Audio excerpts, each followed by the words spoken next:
Hello, it's Adam Drummond here from Waterwalkers.tv. It's the online TV show about people, places and property. And today I'm very excited because I've got a special guest. You might have heard there's a movie being released here in Wagga Wagga later in the year and it's called Stakes. I'm joined by associate producer, one of the associate producers on the film, Mr. Ken Hammond. Ken, thanks for coming on, mate.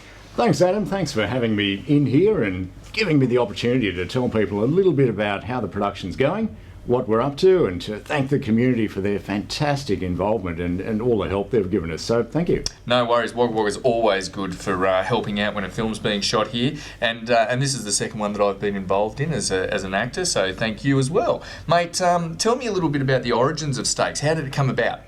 Yeah, look, Stakes was written back in, I think it was 2009. By a Canadian-Australian guy by the name of Richard Owen. Yes. And originally it was planned to be done not in Wagga, down in a place in Victoria. But Richard was living up here, and this environment, the Wagga and the countryside, and especially the MTC, fitted in so well with the story and what we were trying to portray that we ended up doing it here. And look, it's been great. What a great choice to do it in Wagga. It's been fantastic. And I understand that Richard's done things a little bit backwards. He's already secured the cinemas and everything for release. When will the film come out? Yeah, look, all that is still ongoing, but he has put a lot of work into the other end of it. It wasn't just a case of, well, we'll make the film and see what happens. A lot of work into where it's going, and that is in the process of being tied up at the moment. So we're hoping for a fairly substantial release around rural and regional Australia, and that will be towards the end of October. At the moment it's scheduled for October 30. Well, so, very exciting keep that times. in mind. Exciting times. Now, tell me a little bit about the casting process, because there were a lot of people in this film. You had a lot of extras, a lot of cast members. What was the casting experience like for you guys, and how did you organise it all? That again was something a little different. I mean, we did have a lot of people, as you say, in this film. There was about 40, 50 cast members, plus maybe a couple of hundred extras at one stage. And we actually held public auditions at the Forum 6 here in Wagga and at the Marketplace. And we went through a lot of people. We had, I think it was about 600 or 700 people all up that came through the fairly brief audition process. And out of those, we got some fantastic people, some really, really great talent that's come out of Wagga, and we ended up using a lot of them in the film. Yeah. So look, it was a great process, and it worked well. And it'll be very exciting for people to, because a lot of them aren't actors, they're not professional actors, so it'll be very exciting for them to sit around with their families and watch them on the big screen eventually. But at the other end of the spectrum, you had a rather small crew. Usually there's probably 4 times the size of crew. How was it to work with such a tight crew on this film? Yeah, you're quite right. It was very different to some of the larger productions where they have crew everywhere. You've almost got one person making black coffee and one person making white. There's just heaps of them. We did have a small crew, but I think again, a little bit like auditions, we were quite lucky in that we got some great people involved. And although it was small, although it was contained, we had a lot of people that were so willing to give their time and just help out. And that in itself really came together well. And yeah, helped make the production what it is. So we had a very, very nice small crew. And at the top end of that crew, we had some pretty big names as well, because the director of photography, Alexi, you've worked with him in the past. Tell us a little bit about the cinematographer. Yeah, look, Alexi was great. We got him in after going through probably a few cinematographers. He was the one that we ended up choosing at the end. Yeah. I have worked with him about 10 years ago on a film, mainly shot in King's Cross. And look, really nice guy. And he brought an element of professionalism and a great personality. And it just really helped to make the whole filming process flow that much better.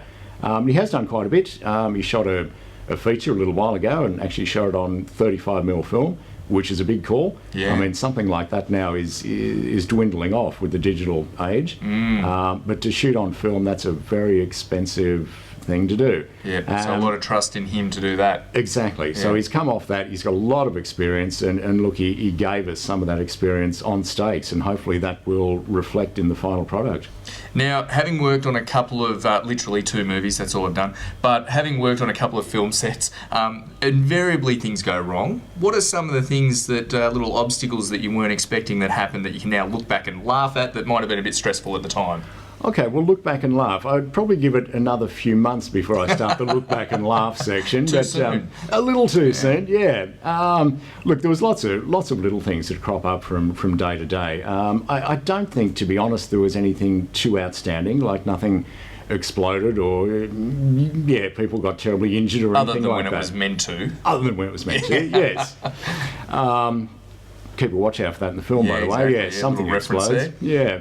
But no, look, no major problems. There was little things that happened and little obstacles that you get over and you work through. And again, with the small crew, you haven't got a lot of people to farm that problem out to. So you've got to try and keep it contained and work through it with the people that you do. Exactly right. Yeah. So look, not a huge amount. Little things came and went. We got over them, worked through them, worked around them, all that sort of stuff. But we made it through. We made it through principal photography. So that's exactly got to the other end. Something, yeah. What was it like working with the Wagga Wagga community? Look, the Wagga community were fantastic because we had such an involvement here, and coming coincidentally off the tail end of the other film that's just been through, they were still really accepting in the most part of what we were doing, and so welcoming. I mean, we had a lot of locations around Wagga. There was huge amount, and look, for the most part they were great. Come in, use our place.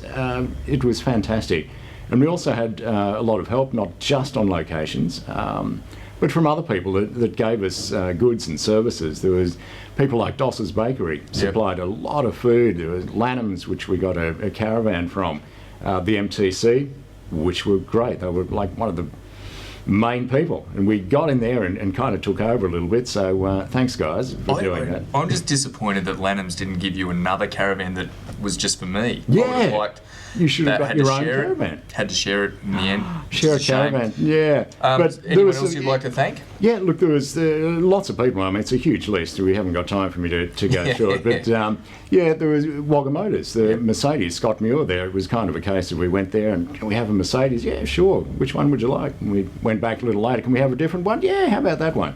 So they were really accommodating. There was CSU Print and Khan's Signs, Shimmer Hair and Beauty, I think it was called.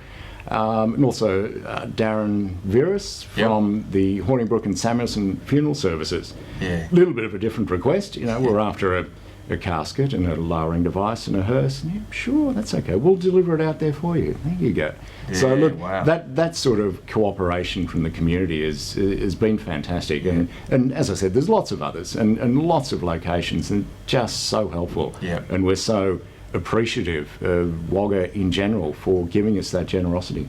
And so that date again, mate, it's around the 30th of October, is that right? Yeah, at the moment, the 30th is the day. So we're planning on a fairly significant release in lots of cinemas around rural and regional Australia to tie it in with the Melbourne Cup and Spring Racing Carnival.